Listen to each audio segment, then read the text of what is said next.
We would be honored if you would join us.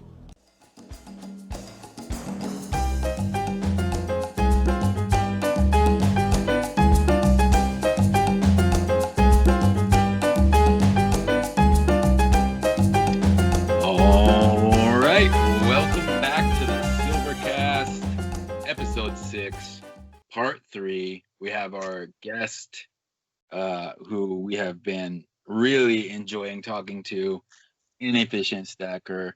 How are you doing today, sir? I'm doing good. I appreciate you having me back. Oh yeah, absolutely, absolutely. Really enjoying this. And how are you doing today, Silver Conundrum? Oh man, I'm just happy to be here. What can I say? How are you doing, Expat Stacker? Yeah, I'm doing good. You know, I'm the expat slacker, the expat procrastinator. Well, if you hurry up and get your post office box, would be okay. So, but I'm doing good. You know, just kind of hanging in there, just chilling. It's cold out now, so I'm enjoying it. Yeah, life is good. Please note the disclaimer that Expat Stacker and Silver Conundrum are not financial advisors or experts. Investing is risky and comes with the chance that you could lose money. So talk to a licensed professional before making any decisions about what to do with your money. This video and all of the contents on our channels is for entertainment and educational purposes only and should not be taken as financial advice. And we're reaching the end of 2020. And so we're going to talk in this episode a little bit about what's on the horizon for 2021, as well as different kinds of financial assets. And if you haven't checked out part 1 of this episode, we talked about just who is Inefficient Stacker and how does he come up with all the ideas and his background and stuff. It's really great.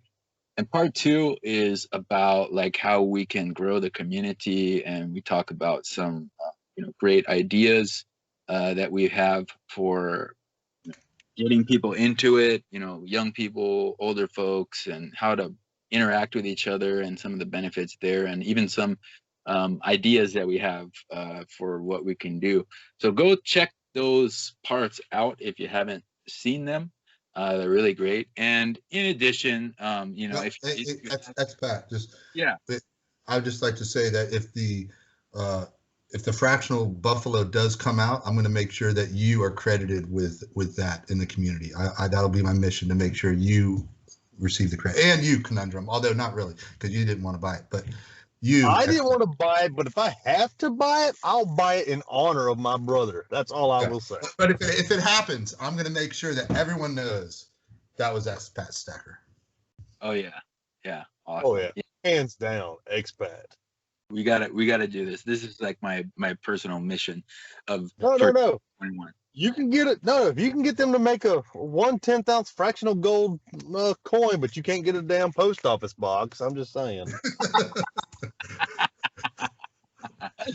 Oh my God, this guy's relentless, man. Yeah, Walked right into that. I mean, priorities, man. Priorities. I'm a man of the people, so I'm trying to get everybody the fractional gold buffaloes because that's what people want.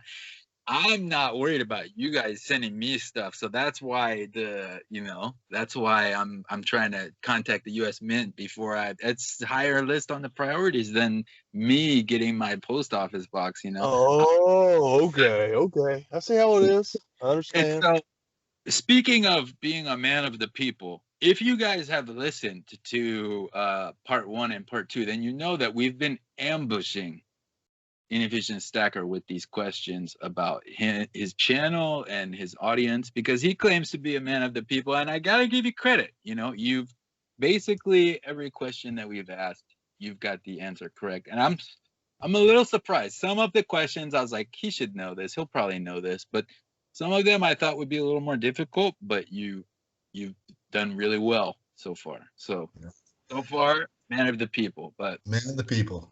Yes, we do have a few more questions that we're going to ambush you with. Good. Keep them coming.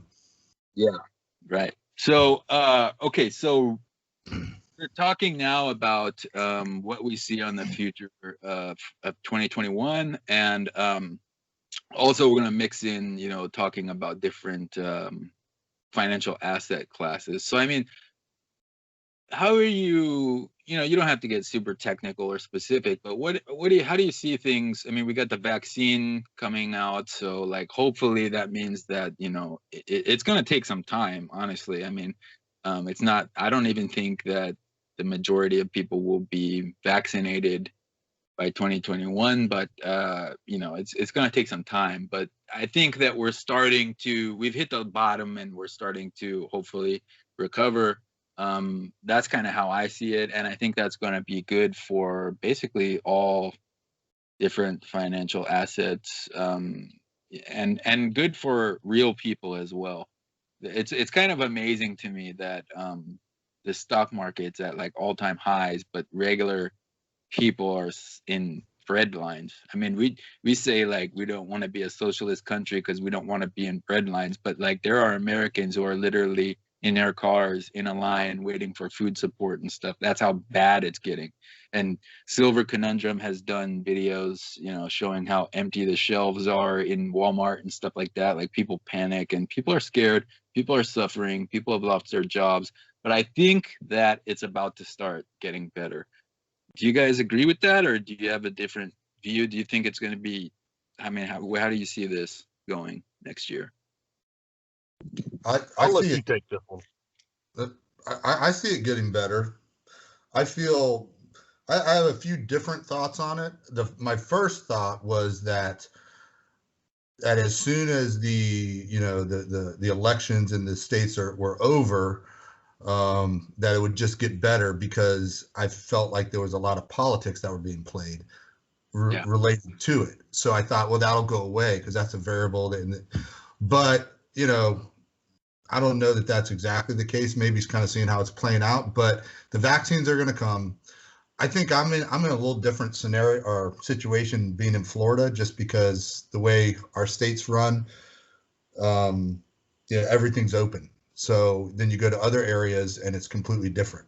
So there's no one. I mean, the U.S. it's like the haves and the have-nots all over the country right now. So, but I'm with you that generally speaking, I'm optimistic that over the next several months, when the vaccine's out there and it's going to get better, and I think it's just going to get back to normal. But it's going to be back to normal with all this money that they've just flooded the market with, flooded the economy with. I mean, it's amazing how much money is being spent. But then there's also those who say, well, and if you think about it, but how much money was lost? I don't know. I'm not an economist, and I'm not it's hard for me. It just doesn't seem normal the way that we've handled this, as far as to expect everything to just be right back to normal. Even if the virus goes away, everything gets back to normal. But what's the new normal? Mm-hmm. That's kind of, I don't know. I'm not sure. But I do think things will chill out. But like in Florida, everything's chilled as it is. I mean, everything's open. Our governor said we're not shutting anything down, and vaccines here, and so we're just kind of moving on. I think a lot of states are moving in that direction. But it is sad, the way it's affected so many people, and just losing their jobs and just being shut down. I think it's easy to look at it from a political standpoint, or look at it from like the way things have been mismanaged. But there's just the human element of all the tragedy that's gone on from all the deaths, which is just insane. Think about how many people died in the Vietnam War, and then think about how many have died in this. How many people died in World War II versus this virus. It's just insane. I mean, I don't know. I can talk myself in a circle on the subject. Yeah, no, you're right. You're absolutely right. And to put it in perspective, I've heard that basically right now, the way it's going, it's like having a 9/11 happen every day, because you're right. It is really, if you're not directly impacted by it, then it's difficult to imagine how hard, people have been hit by this, whether they've lost loved ones or they've lost their job, or whatever the case may be. People really are suffering badly, and I mean, even to go to the grocery store and, you know, not be able to get what you need because people are panic buying stuff is, you know, it's something you got to deal with, you know? So I'm in a similar situation with you. Like I'm in here in South Korea, and we really haven't had like a hard shutdown. There've been some restrictions, and they do some things here that I don't think would really fly in the US, because people would just feel like it's an invasion of freedom, but it has helped. And I just feel like, generally speaking, people here have a more of a trust in the government, but they also hold the government accountable. I don't know if you guys have seen in the past, but like the previous president here was involved in some financial corruption and pay to play scandals, and people protested for like months and months and months. Like millions and millions of people protested, and she was impeached and she's in prison. And actually, you know, I don't know, this is, you know, like every president in South Korean history has either ended up, you know, imprisoned at some point or has died. So it's kind of like the opposite of the US, where like it seems like we really can't hold our leaders accountable, but here they do. And I mean, in Korea, you know, the Korean War happened in 1950 to 53. So people, you know, there are people who are alive who lost everything in that and lost family members, and the whole country was like steamrolled and devastated. And so I think people here maybe just have a little bit more of a fresh sense of what it's like to not have, you know, freedom, not have safety and security and all this stuff, you know. It's so I think like there are reasons why it's different, but people are much more keen to like hold the government accountable. And but because they can do that, they also have a little bit more trust in the government. And so South Korea has been able to remain open for the most part, but there are also people here who have suffered greatly, because there are a lot of small businesses here, and like, you know, they're even really successful people. I mean, I got a friend here who has like 4 small restaurants, and he had to close 2 of them. He opened one right before the pandemic, and that was, you know, really terrible coincidence of timing. But yeah, I mean, people have been suffering a lot, but we do have the vaccines here. And I think that, yeah, it's gonna start to get better. I don't think it's going to just get better overnight. It's going to take a long time, but I'm also curious about, like, I think you're right. It's very curious how this whole thing has been handled, and like how the market has just been flooded with you know, liquidity and credit, and you know how ballooned the stock market is. And I want to invest in the stock market, and I have been, and I've been just taking my gains and turning it into precious metals, because I'm nervous about the stock market. I you know, I can afford to take some risks right now because of my time horizon, but I'm very nervous about the stock market. And I know in the past you've talked, Fish, about having a well diversified portfolio of different assets from different asset classes, right? So when we say different asset classes, what we need to think about is risk versus reward, volatility, how it's connected or fits in with other asset classes, and liquidity, right?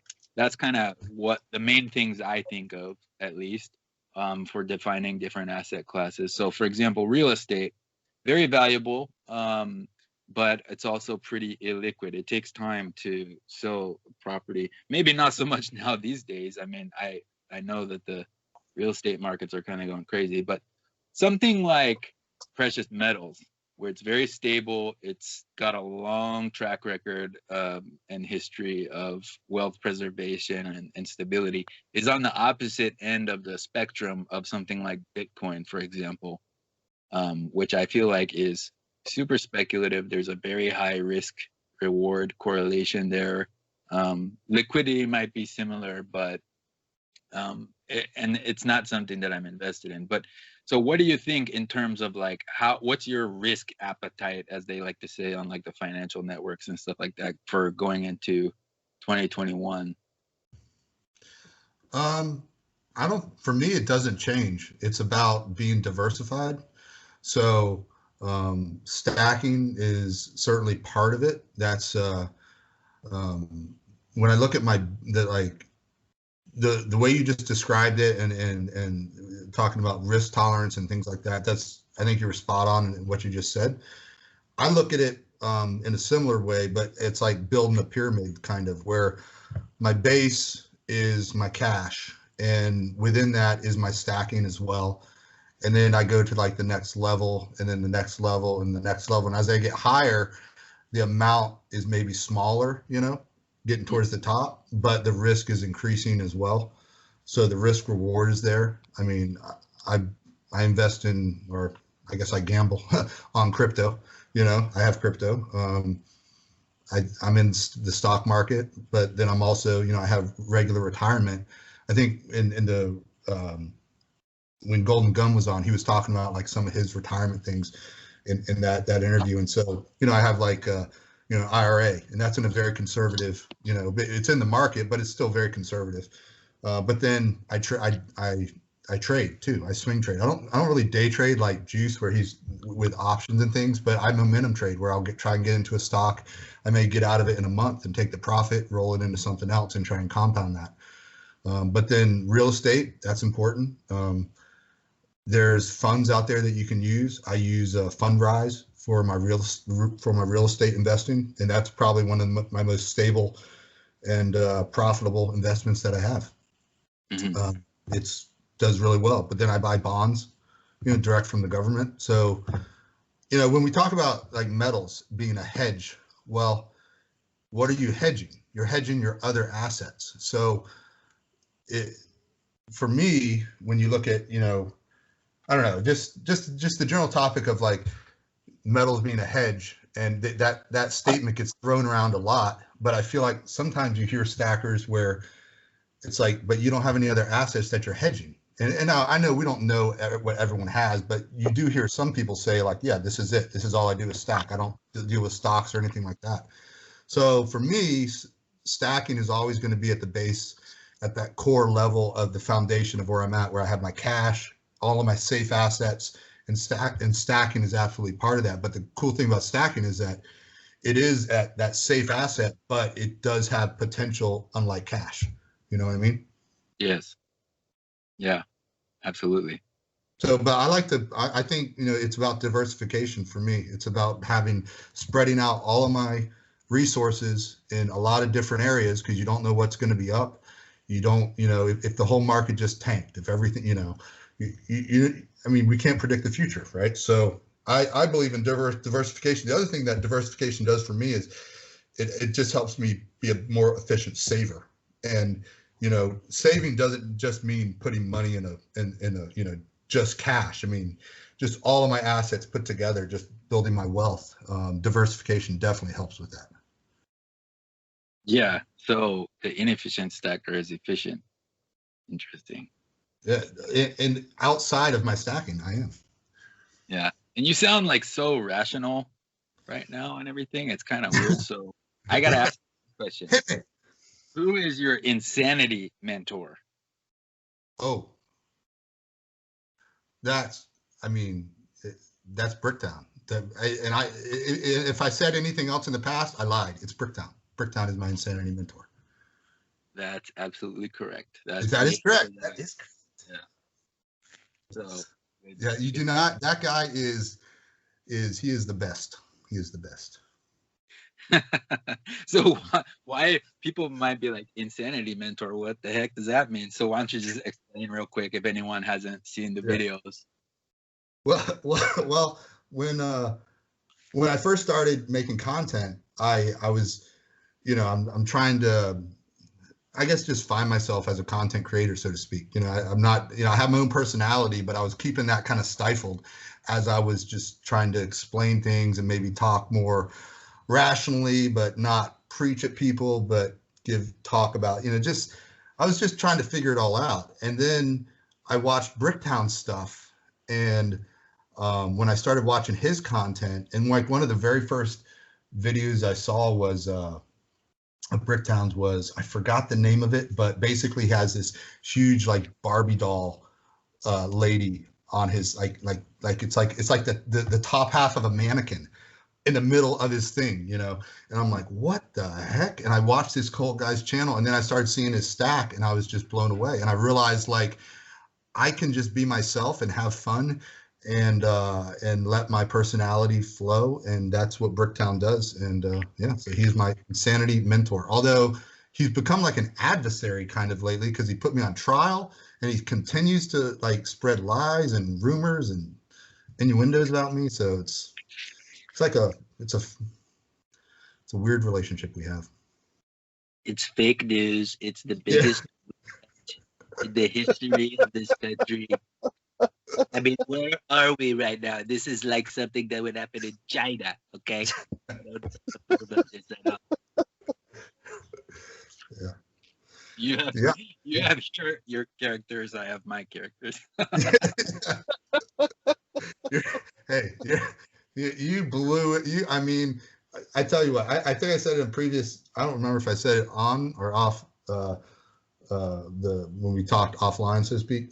But I have arrived that that I'm on the Silvercast with Expat and Conundrum. But actually, I arrived when I got a diss track made about me. That was when I feel like I succeeded in life, in stacking, in content creation. I'm a success. I have a diss track made about me. Yeah, I forgot who said it, but somebody said, like, you could judge your success by your haters, you know? And like, you got a diss track about you. It's like, not many people could say that, man. You should put that on your like job resume, you know? Like, I mean, an accomplishment, big time. Yeah. For anybody who hasn't heard that, here's a little snippet. You like fish sticks and fish and chips, get frozen and then roasted. Hey, what's the difference between fish and Long John Silver? Fish ain't got no silver to his name, showing off them quarter machine watches, collecting stickers of all the channel he watches.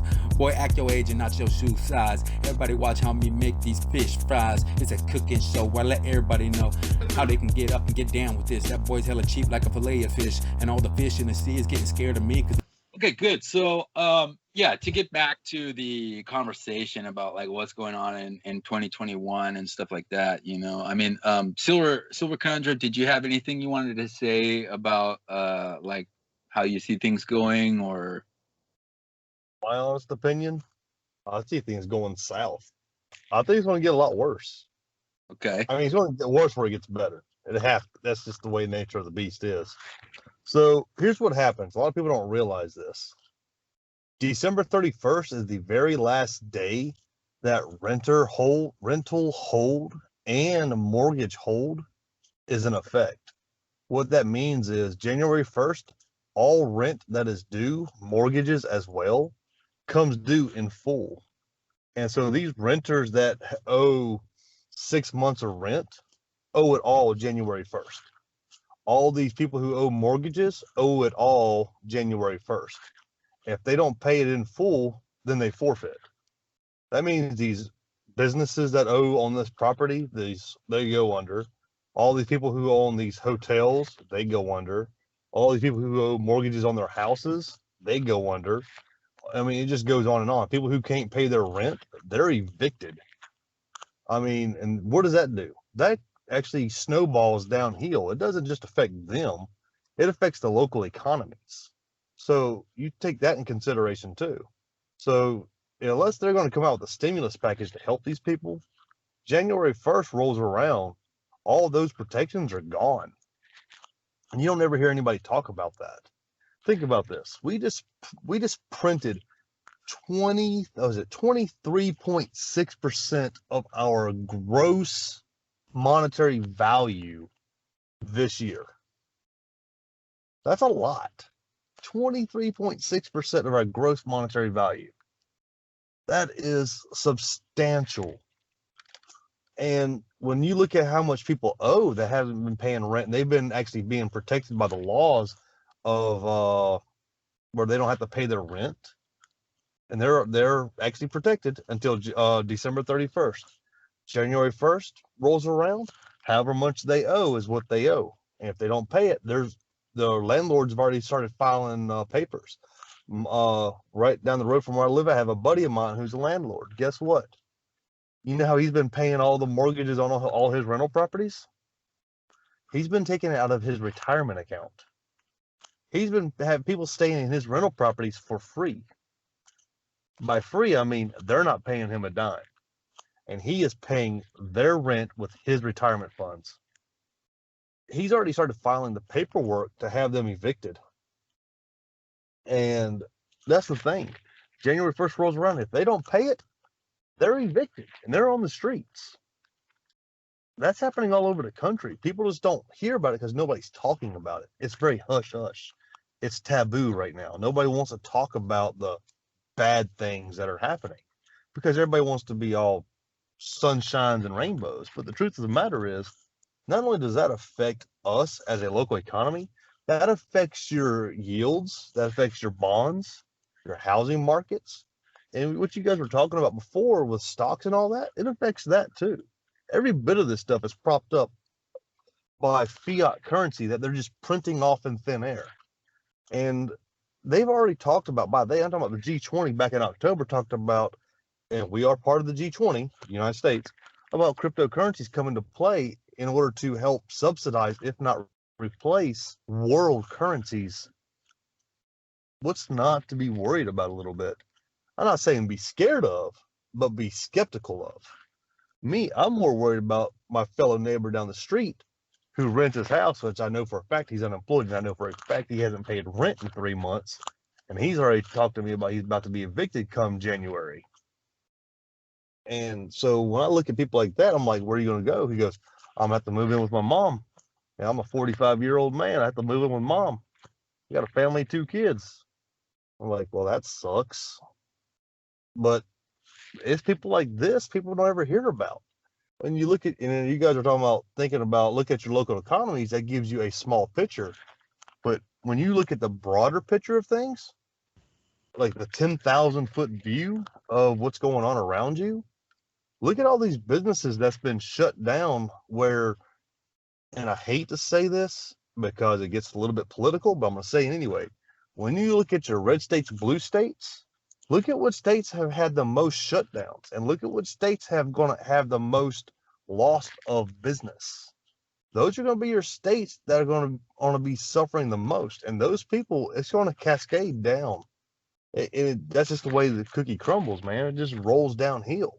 I mean, we don't have a choice about it. And as stockholders and bonds and all that stuff, they're going to feel the effect. It might not be in 2021, but it might be closer to the end of 2021 to 2022, just like what happened in 2008, 2009. All that bad stuff just didn't happen in 1 year. It took years for all that to take place. It was a catalyst, and I think we're in the catalyst stage of what's going on. But that's just me. Yeah. Well, I mean, it sounds like, in your, Inefficient Stacker and I both mentioned how, like, at least in our immediate surroundings and personally, I mean, Fish did say that his business suffered a bit, but like, we're not at that point where we're about to be put out on the street, right? But it sounds like maybe around in your local community that is occurring. So, I mean, there definitely are different perspectives about what's going to happen. And it's not all about the vaccine. And, I think you made a good point about how, we don't hear about this stuff. I really do think that a lot of the partisanship and everything is really a failure of our news media outlets. And I'm talking about all of the big major corporate ones. Like I'm not going to make it a partisan thing because I see it honestly on CNN and MSNBC and Fox News and all of them. I saw something the other day about how Sylvester Stallone is auctioning off his watches and stuff like that. And it's like, who cares about that? We have like so many other important things going on right now. I don't care I literally just like, I mean, I don't really watch the major media outlet networks, but like once in a while, you know, my wife sometimes turns on the TV just to have background noise and stuff. And like, I just had to change the channel because it's like, I don't want to even see this or hear this. Like, I know for a fact there's so many more important things going on. And the fact that this is what they're talking about is just kind of ridiculous, you know? And like, you know, you mentioned that you hate to say it because it's like somewhat political, but look, I mean, we first of all, we're not telling anyone what to think. We're just explaining how we think, right? And it's based on our perspective, and that's fine. You know, that's totally fine. And I also think that like when it comes to the politics stuff, look, politics and economics are intertwined in a way where they're inseparable. You know, I mean, you take an It's a issue like, mated pair.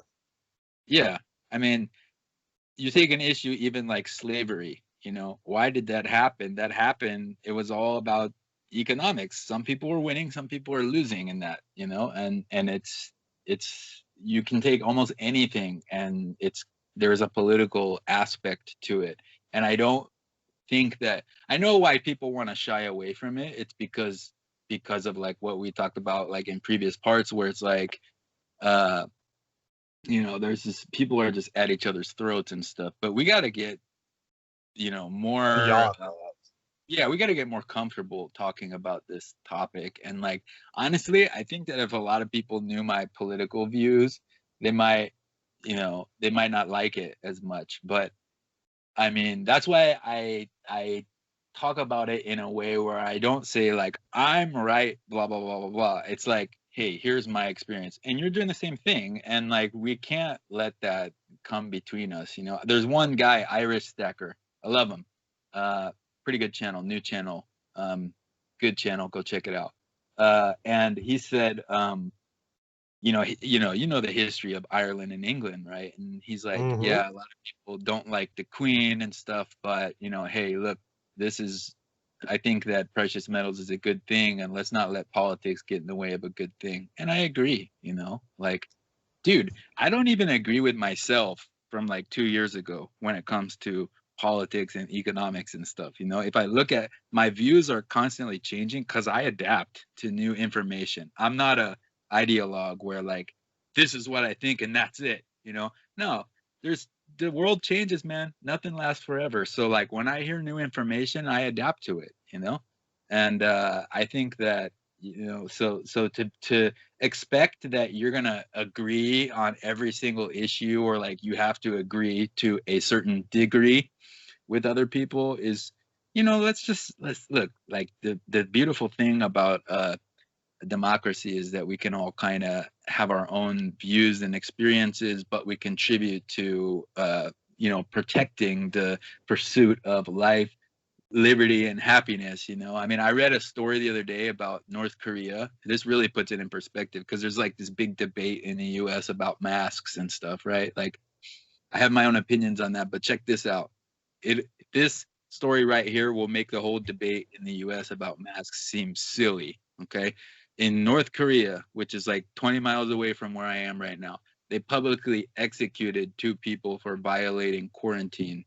All right, listen, that is some serious like government tyranny right there. You know what I mean? So like when it comes to the Agreed. mask, regardless of like how you feel about it, we don't need to like freak out, you know, whether you're on the side of wear it or don't wear it, or you don't have to wear it or whatever, just chill out. Okay, You're not being shot over it.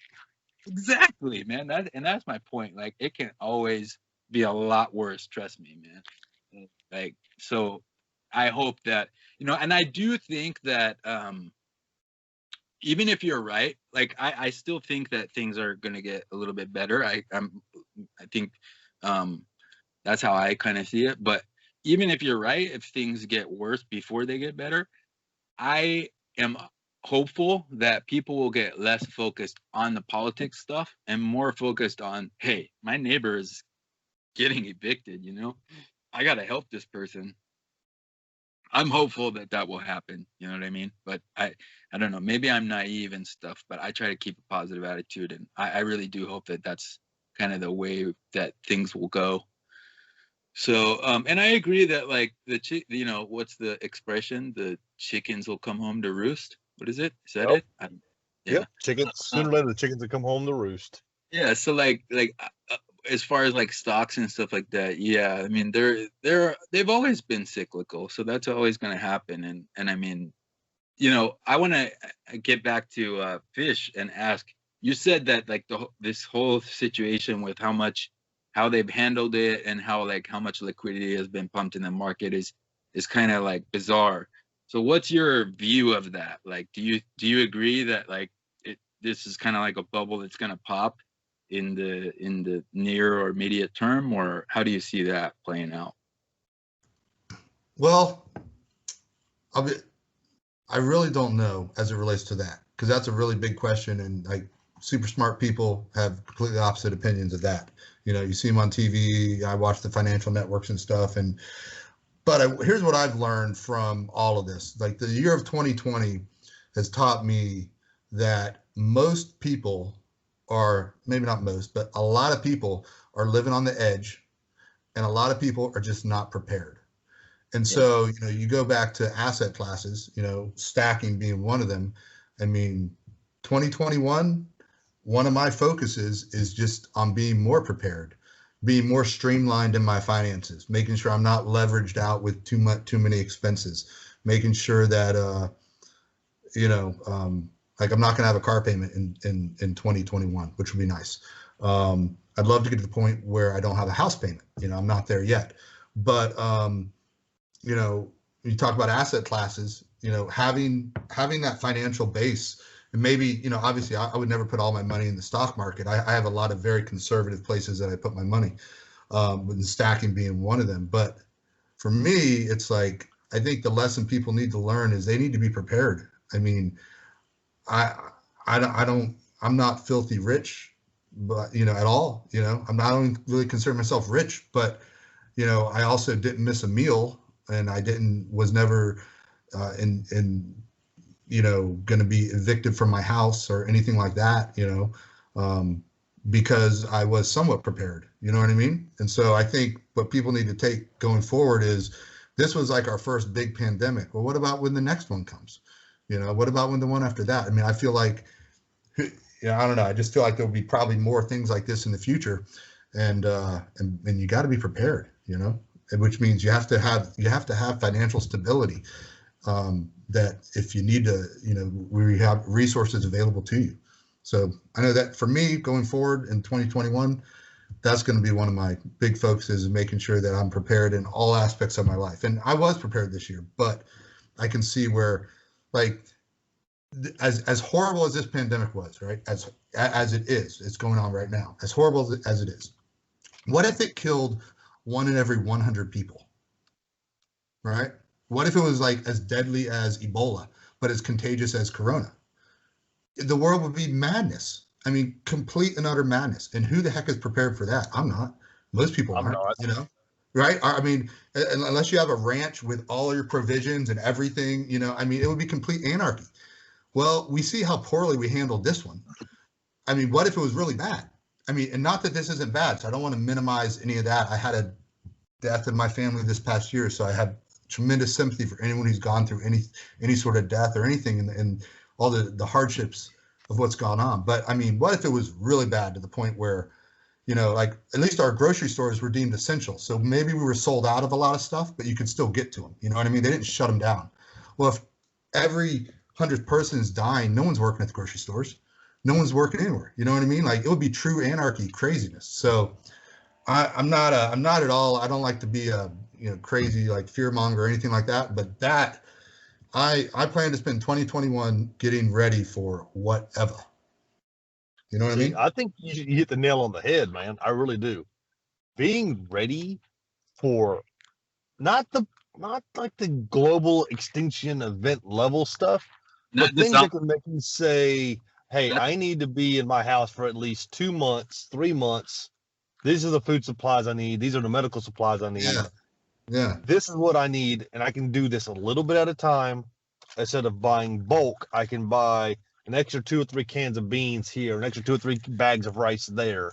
And it doesn't all have to be at one time. This way, it doesn't all spoil at the same time either. And 2021 will be the perfect year because everything else is opening back up. Everyone else is spending their money on other stuff. So we can focus on making sure we're prepared for the next big one, you know? I think you're right. You hit the nail on the head. Being prepared is the biggest thing people can do. And I'm not talking about just stacking silver. I'm talking about stacking essentials. Yeah. And I'm not like a prepper really. I wouldn't consider myself like I mean, I've got guns and bullets and things, you know, but I'm not, you know, just quite frankly, you know, I was prepared for some stuff, but not prepared for some, you know.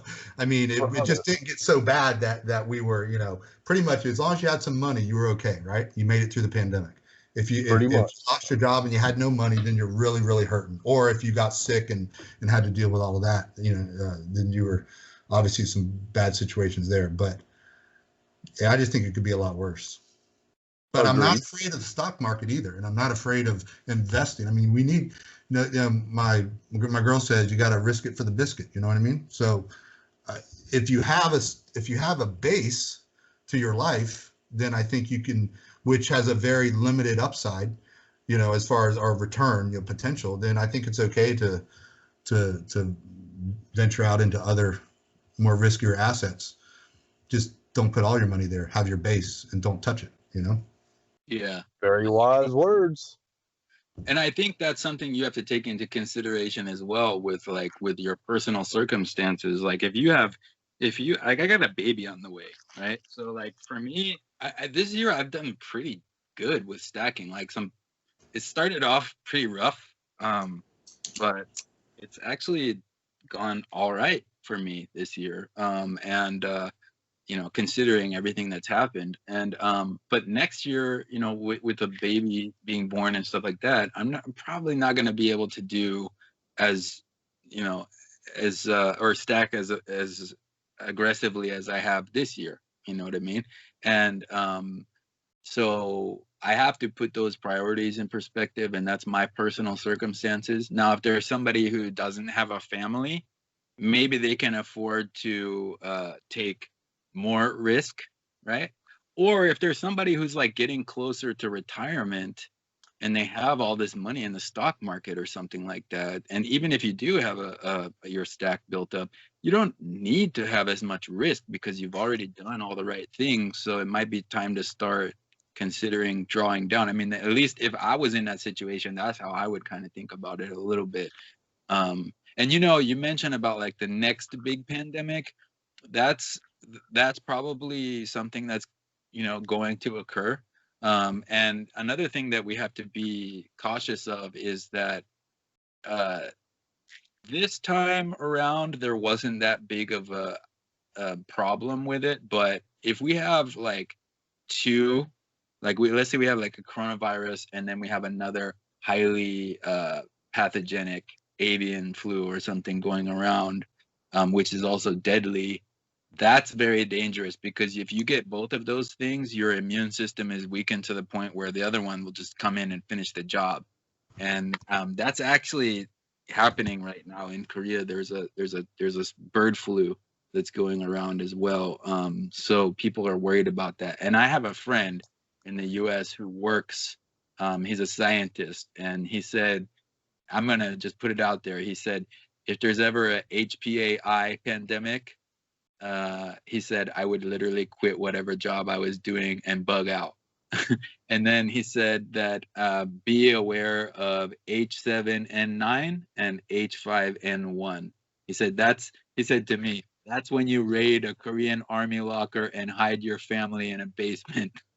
So like, and I trust this dude. He's like a friend of mine since childhood. So I mean, like, there's definitely things out there that could be much worse, you know. So like, I agree with you that this is kind of a wake up call, and that like we should probably at least consider, you know. I mean, maybe some people who are preppers or whatever are like, they're good, you know. But I remember one thing that I use regularly is ethanol, and I couldn't find any of that when the pandemic hit. And then when I did find it, the price was double, and you could only buy one bottle of it at a time. So since then, it's those restrictions have been lifted.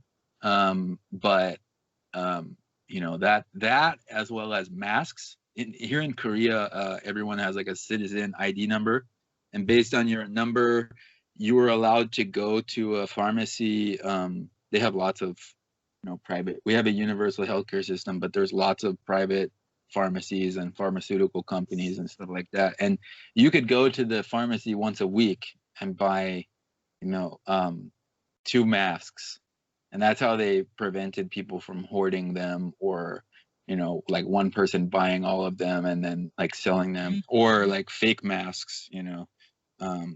And then they also prevented people from sending them out of the country. That was necessary for a little while, and then once they felt like, okay, the supply shortage is dealt with, then they lifted those restrictions like slowly. And I think it worked overall.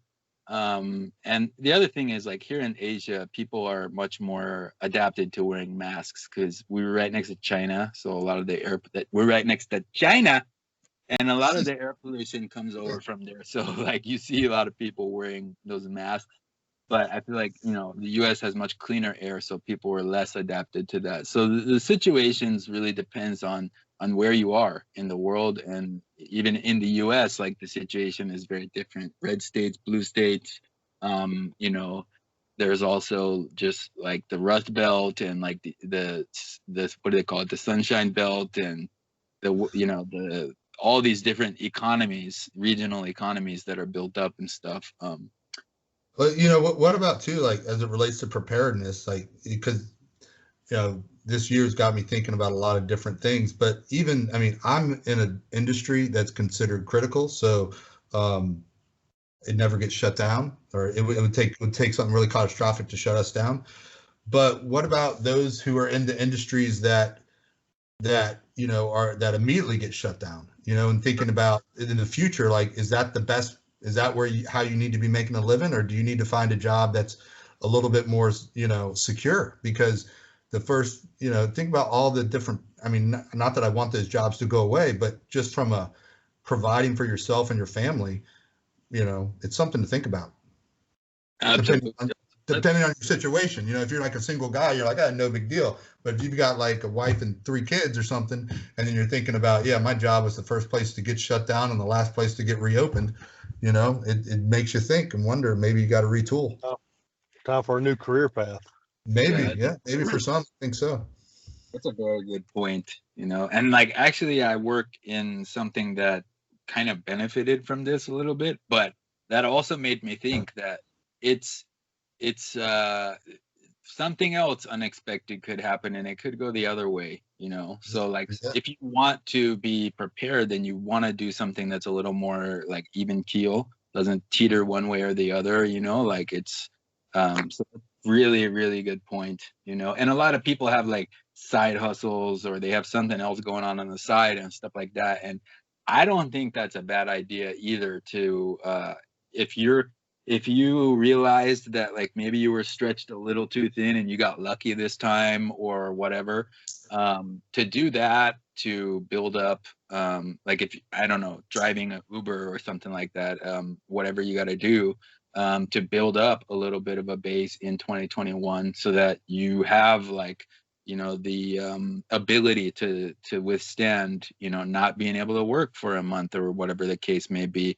That's a good idea. And I also think that the more people you have who are relying on you, like if you have a wife and if you have, or a husband, and you have kids and stuff like that, then the more you need to build that up and to consider that, you know, because people, you know, when you talk about side hustle too, like, I think a side hustle is great, you know, just always hustling and working and you know, taking advantage of your time and adding to your to building your resources and everything. But in today's economy now, there's people that have nothing, like their entire careers, their jobs are like, yeah, I work 3 side hustles, and that's actually what they do for a living. And so, you know, so it's like you still have to look at that too. If that's where your primary, you know, like you'll find Uber drivers and then they have like 2 other side gigs, and every single side gig gets shut down. But between the 3 of them, they make a nice living. But when it all gets shut down, it's like, yeah.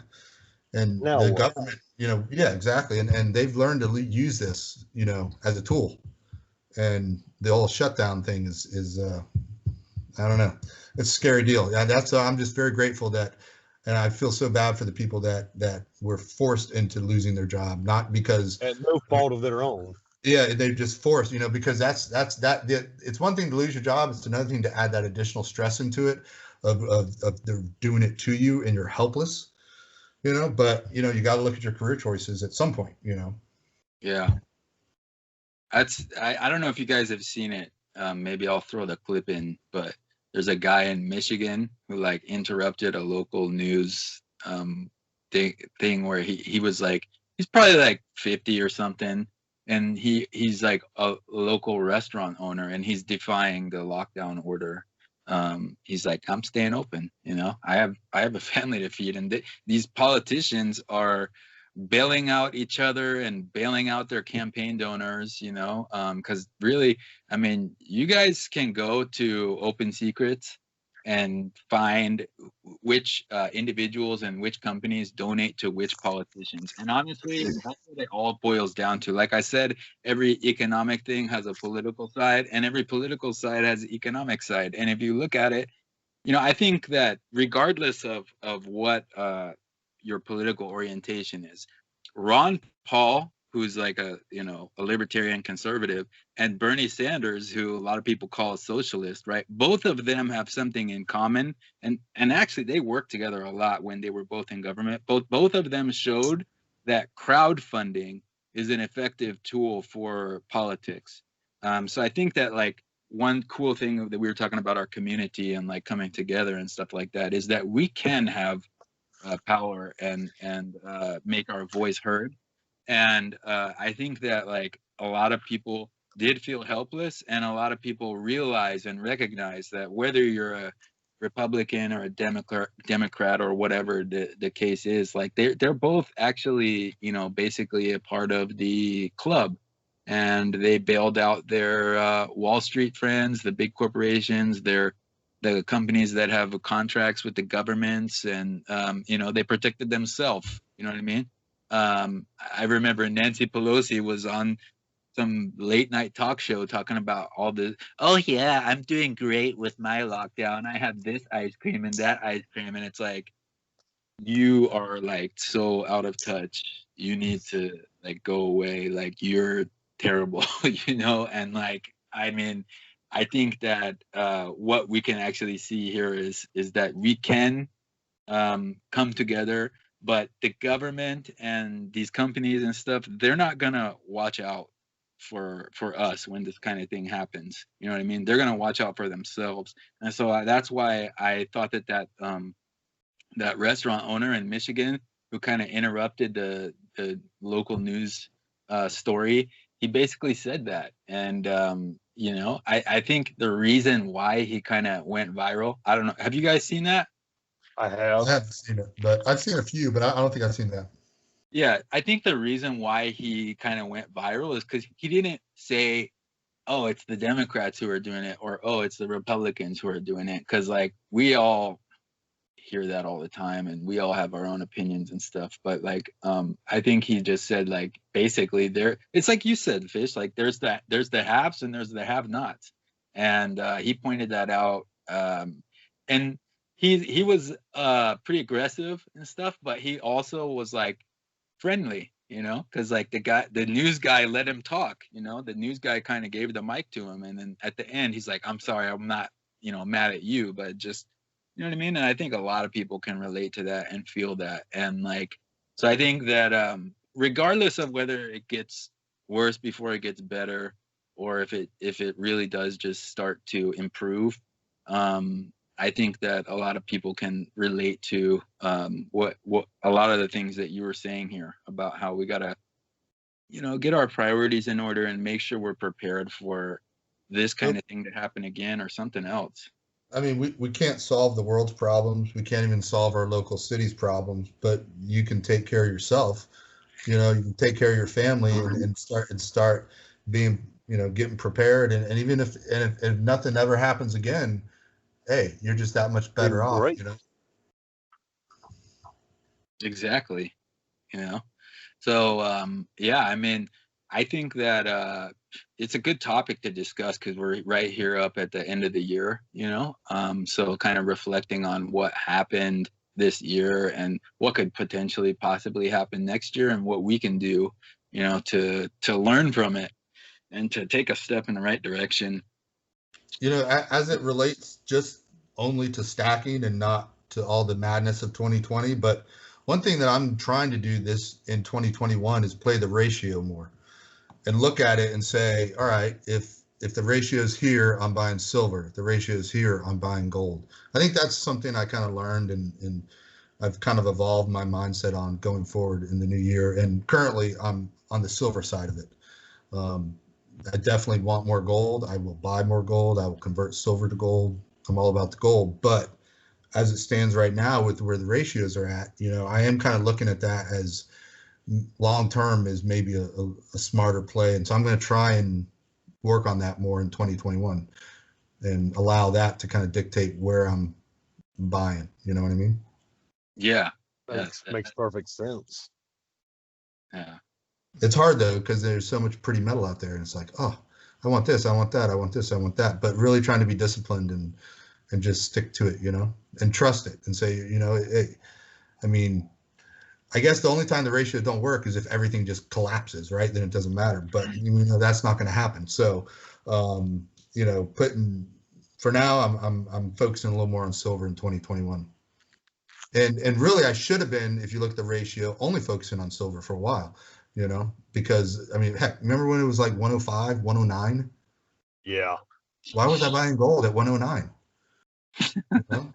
What was I doing? I mean, I'm being inefficient, I guess, right? But it's like I look back at that, I'm like, oh, I wish it was 109 now, you know. But so I don't know. And what do you guys have? I'm not trying to lead this whole thing. What's your? Do you have an idea on what the dividing line is? Like for me, it's like 50 and under is gold, 50 to 70 is no man's land, and 70 and above is silver. Is kind of where I'm at. Personally, because I don't buy gold, I have a ratio of whatever it's at.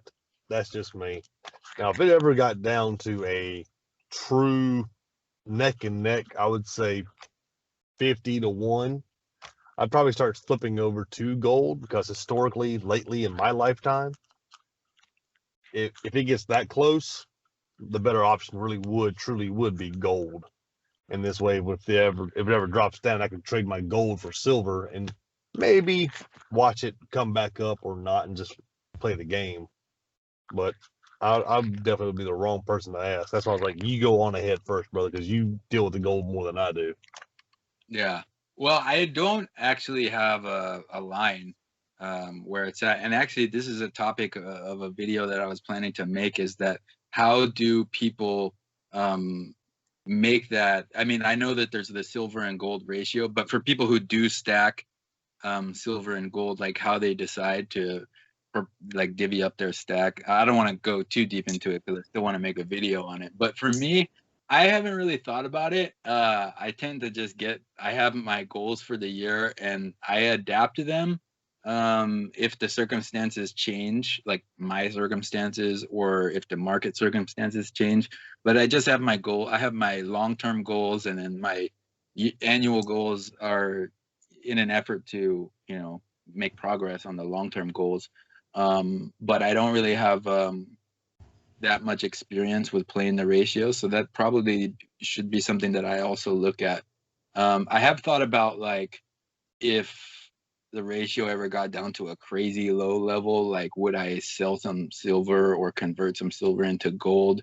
But it would have to get really low, like numbers that we haven't seen in our lifetime. I hear some people talk about how like it gets mined out of the ground at a ratio of like 1 to 10, but I don't think that's realistic because that doesn't take into account, that's only like the organic natural supply of like scientific, you know what I mean, chemistry. That's all that's taking into account. It doesn't take into account anything else.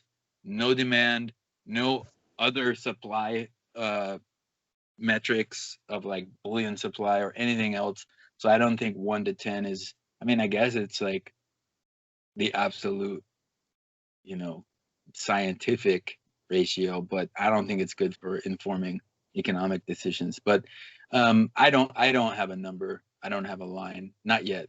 But that's definitely something that would be good to look at, I think, because you're right. And I mean, it did shift drastically in 2020. You know, Remember, we were 110. yeah. We're 78 or something now. You know, so. Mhm.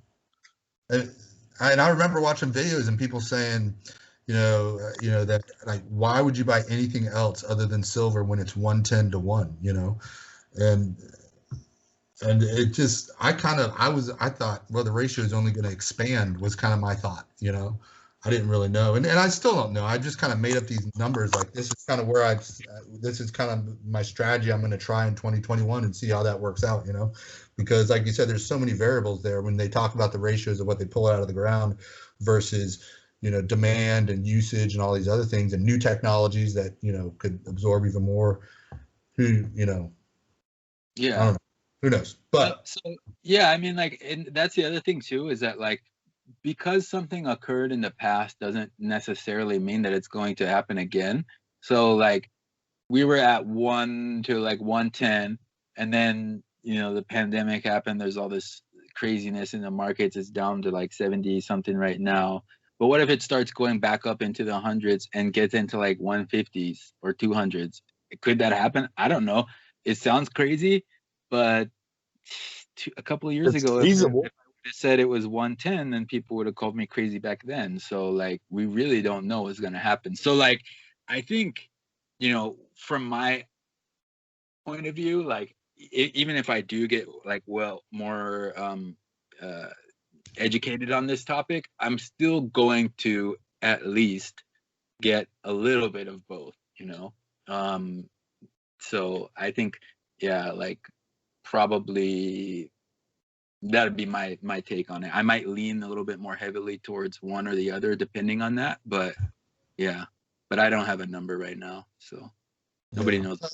That's probably where I'll be somewhat, because I know I'm not going to stop buying pesos, and I'm not going to stop. I still want more buffaloes and things. So, you know, but yeah, I hear you. That's Yeah. kind of, yeah. I'll let the ratio kind of lean me in one direction, but, you know, I'll probably still. I mean, my biggest thing that I want right now is platinum. I mean, that's what I'm all about. Platinum. Platinum below 1,000. Dude, what am I talking about? Like, we my ratio is you know, whatever we get the US Mint to do, because it's going to happen. Yes. Going to happen. We're gonna make it happen. Make the US Mint great again. Okay, so let me ask you this though. What's your least popular video? What has the fewest views on your channel? Those would be like some of my early videos. Like, I know I had some that had like 50 or something views, you know. Those would be like some of my really early views. But like, well, okay, so this kind of gets into content creation type of topic, but like, shout out videos do horrible. That was one of the reasons why I was like, I'm demonetizing, because I want to just put out shout out videos and not worry that, oh, they're not going to do good, you know. But my shout out videos, they don't do good. Senior Poucho doesn't do that great. He does okay, but really just my early videos. But then those are, no one really knew me, so you can't really count those. But I would say my worst videos are shout out videos. But I really enjoy doing them. I have some. I mean, they're fun, and I love to, especially if I kind of rip on someone while I shout them out. It's like I roast them for no reason. Yeah, it's Inefficient Auction wins 3 ounces of silver for $49. Not too shabby. That's your worst. That's my worst video.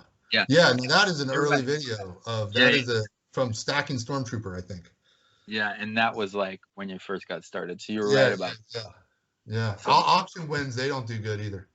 Nobody cares. That was what, like his third video, fourth video? Yeah.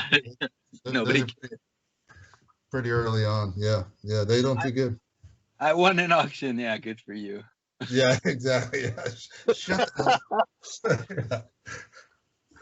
You won an auction. I didn't win an auction, so who cares? Yeah, you know who wins auctions? You want bragging rights? Go see Mad Stacker. He's like He's on like gall win like 99.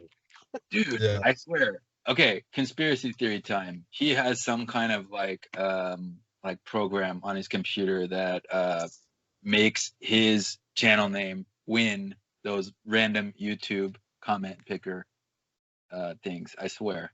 It's how I mean, you're right. It's like 99. I don't know how he does it. Well, Dude, I mean, I would say, like I get tagged, and I love Mad. The Madman is great, but I get tagged in so many Instagram posts by him, and I imagine I'm not the only one. And they're where you have to enter like 3 names and then like tag 3 people. So my point about that is I get tagged all the time. I'm sure everyone else is getting tagged all the time. So what I think really is that he is an animal when it comes to GAW entries. I just think he just goes after these things like playing the percentages. You know, if I enter 1,000 GAWs a month, I gotta win at least 10. You know, that's what I think.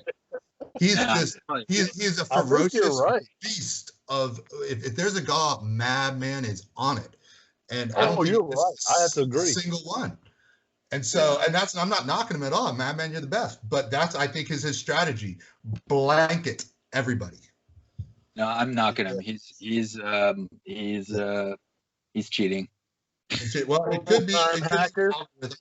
He is always talking about the algorithm, and we always assumed it was the YouTube algorithm. It could be his own personal. I think you're right. He is an animal. He does like live streams all the time where he's going like coin roll hunting. He does auctions all the time. Like he's always on YouTube. So I've only ever won 1 GAW ever. Yeah. And that was from Bricktown. And I think he fixed it. I think he did. Conspiracy theories going on around right now. Yeah, because I just can't believe I won. But so so that's the only one I've ever won. But also on the flip side of Mad, I don't enter any GAWs ever. So I don't do GAW shout out videos. I've done a couple recently because they were like really cool dudes and their GAWs were awesome. But it was more out of support for them, not to win. But I don't actually do GAW videos or anything or enter into GAWs or anything like that. Well, dude, I gotta be honest. I didn't even know that there was like a giveaway associated with your roast thing. I just saw people were roasting you, and I was like, oh, dude, whenever I interact with Fish, it's funny. Like we always joke around in the comments and stuff. And I was like, okay, I'm gonna roast this dude too. And like then I realized, like, oh, there's like I could win something on this. So that's cool. Right. Yeah. No, you're the champ. You officially won. Yeah, your prize was I agreed to come on your channel. That makes us both winners though. I didn't even have to enter. I won by proxy. There you go. Yeah. Silver Conundrum, getting somebody else, to do the work. Mr. See, paying somebody else to do the work for you. Yeah. Except for you, I didn't pay. You're a true capitalist, sir. You get a PO box, you might find something in your mailbox. I'm just saying. So, anyways, with that, guys, I think we had a realistic but also encouraging discussion about 2020. And, whether something good happens or something bad happens, if we can learn something from it and share that with other people, I think it's a good thing in the end. Because what doesn't kill us makes us stronger. And also, I think that even if it does get worse before it gets better in 2021, we've thought and identified about some things that we can do to, make our lives better and safer, and also for our family and each other. So I thank you guys for that. I've really had a great time talking with you guys about this. Lots of laughter. Okay, Fish, you really are a man of the people. You basically got everything right. So congratulations. Thank you. Congratulations. Thank you. Thank you all. Really appreciate you taking the time to come on here. Is there anything else you want to say before we wrap this up? Well, just thank both of you guys for having me on. To everyone, all my buddies, the community out there, that follow along and interact with me. I really appreciate you all. It's been a tough year for me this past year, just like many other people, but there's just been some tough things going on. And so this community has definitely been a bright spot for me, and it's just been a lot of fun, and I just enjoy it, and never take me too seriously, people. That's a good message. I agree with that. Yeah, like putting your pesos in a plastic bag. Yeah, yeah. That's a stupid idea. All right. Well, thanks again for taking the time and for making everybody laugh and sharing your thoughts and ideas on everything. We really appreciate it, and we will catch you all in the next one. Take care. Later, everyone.